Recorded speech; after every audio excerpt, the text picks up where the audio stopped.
Okay, everybody stand up. Who wants to lead the prayer? Leslie. Okay, everybody bow down your head.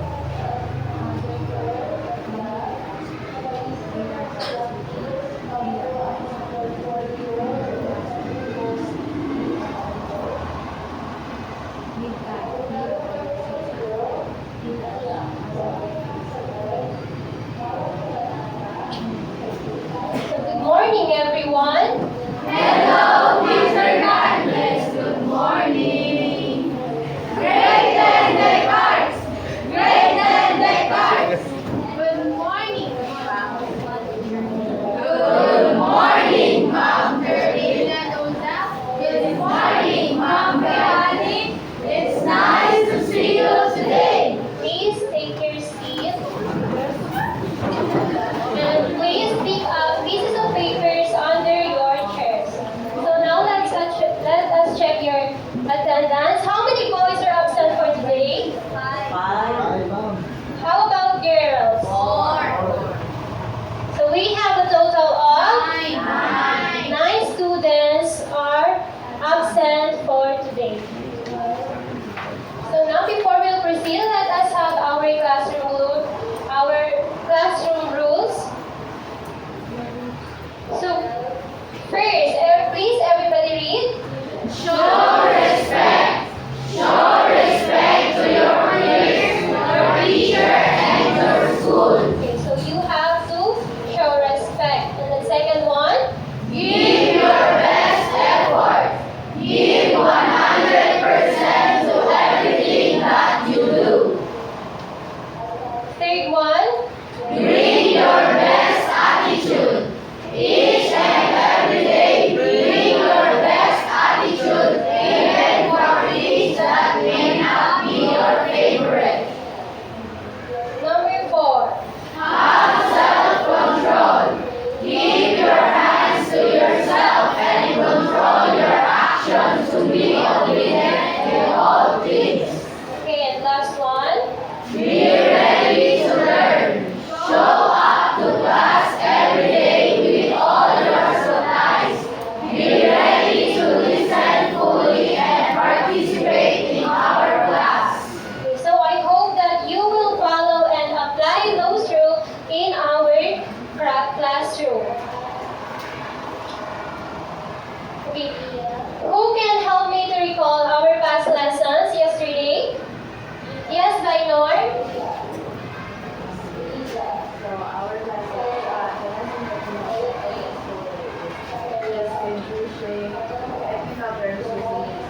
Okay, so our last topic yesterday was distinguishing technical terms used in research. So who can give me at least one technical terms we used in research?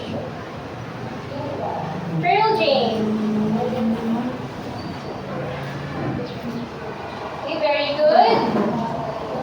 Maria.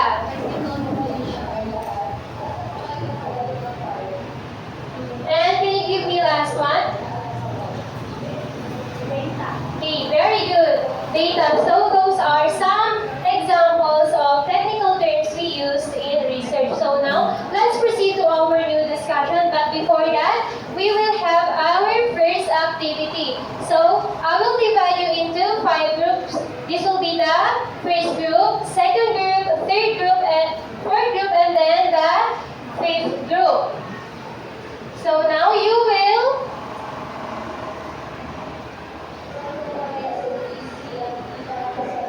choose at least one participant to draw here in front. So our activity is called Pictionary with a Twist. So you will choose one participant or member to draw here, that if you will guess what is being drawn, you will define the word. Did you get it? Yes. Okay, so let's start. Group 1.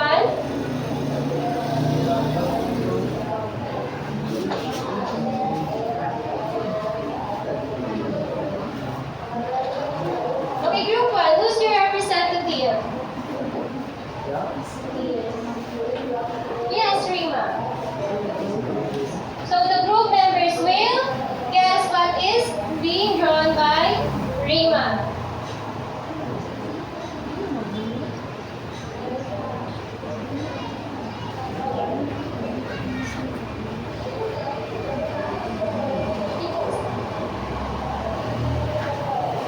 Okay, you have to guess what is that? Yes, Jeremy.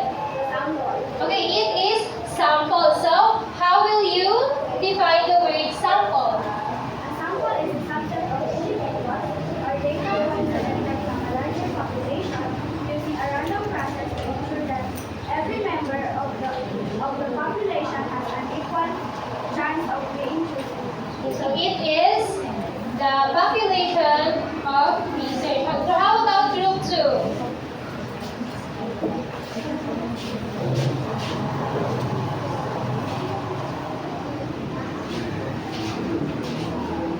Okay, group 2, be ready.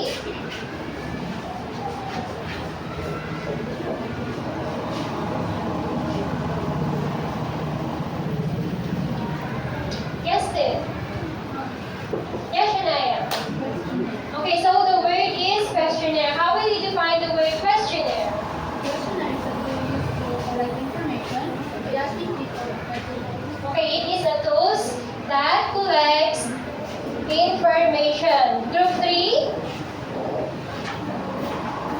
First, you will pick a paper.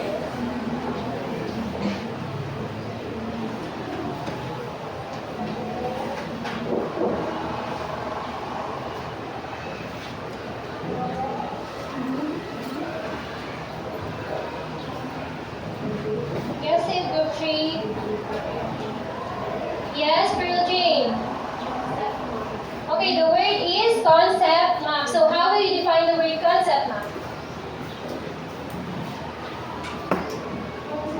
Providing location, context, and geographical representation of our knowledge. Very good. So let's proceed to group 4.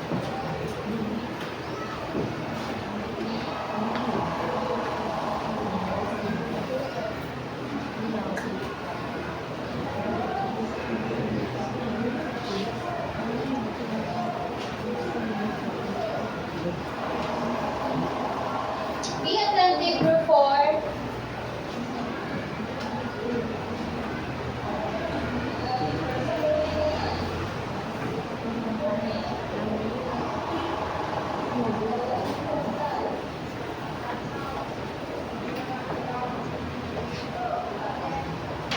Chloe. Yes, Chloe. Okay, bibliography. How can you define the word bibliography? Bibliography is a book or article and other sources used for research. It is, or the resources you will use in research. And the last one.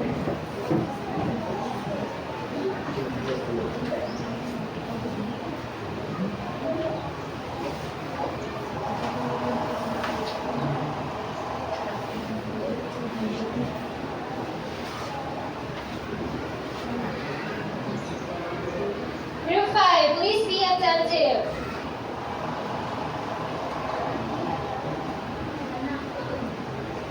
Guess the word. Data. Okay, data. How can you define the word data? Data are pieces of information gathered to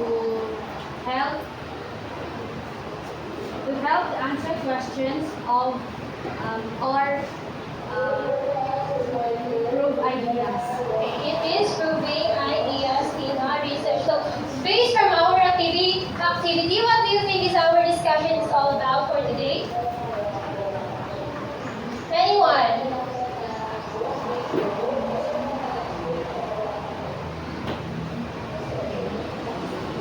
Okay, so please be remember that I will give rewards for those students who will participate and answer my questions correctly. Yes, Jeremy, what do you think is our lesson for today?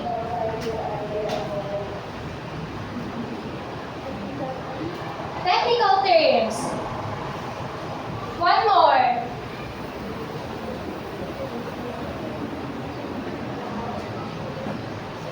Yes. Yes, operational definition. So our topic or discussion for today is technical and operational definition. Everybody read? Technical and operational definition. So we have our objectives.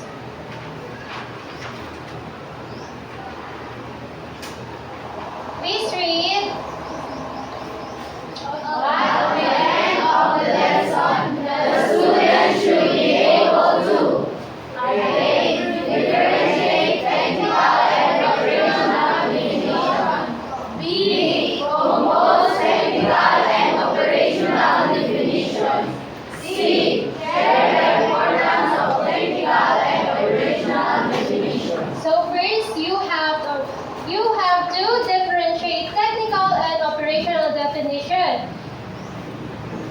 The next one is you will create or compose technical and operational definitions of a term, and then the last one is you have to share the importance of technical and operational definition.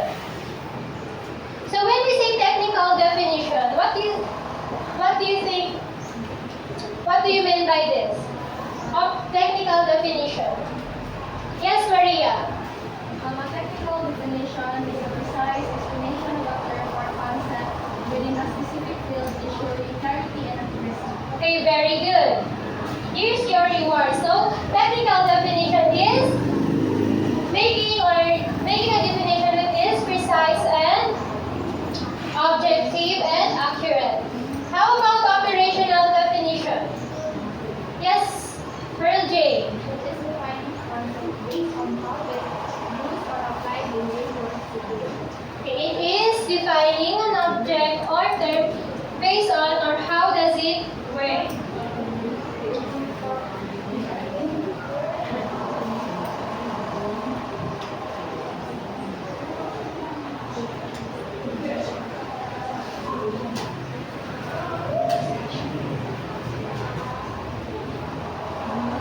Okay, when we say technical definition, everybody read. Technical definition states or describes exactly the nature, scope, or meaning of something. Okay, so it describes a term or words precisely. We have 3 guidelines for writing technical definition. The first one is Be accurate, use precise terms. examples. Examples. Weak definition. Data is an information in digital form that can be transmitted or processed. Accurate and precise definition. Data are the quantities, characters, or symbols on which operations are performed by a computer, being stored and transmitted in the form of electrical signals and recorded on magnetic, optical, or mechanical recording media.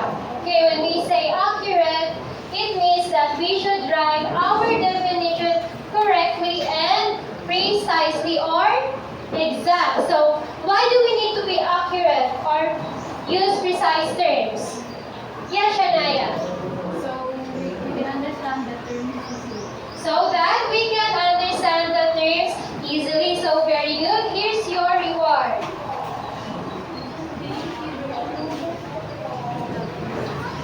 So, what have you observed based from the examples? Between weak definition and accurate and precise definition, what have you observed? Anybody? Yes, Taka. Hindi question masaktan. Okay,